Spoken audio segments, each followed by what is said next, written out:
মানুষের জীবনে সুখ দুঃখ কোনো কিছুই না বলে বেড়ে আসে না।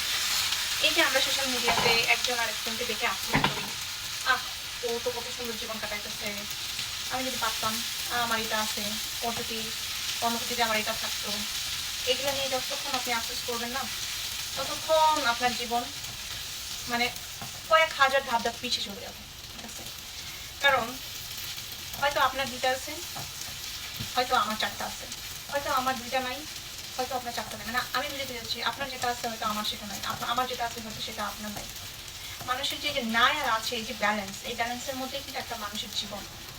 তো এই ব্যালেন্সটাকে যে সুন্দরভাবে করতে পারবে এবং এই যে নাই আছে তাকে যে মেনে নিতে পারবে হাসি মুখে, তার জীবনটা অনেক বেশি সুন্দর, অনেক বেশি স্মুথ। ওকে, আমরা বাঁচবো কয়দিন বলেন? 2 দিনের দুনিয়া।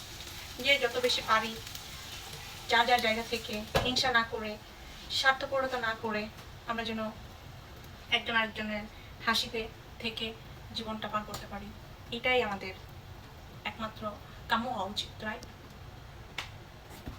রাগ করলা?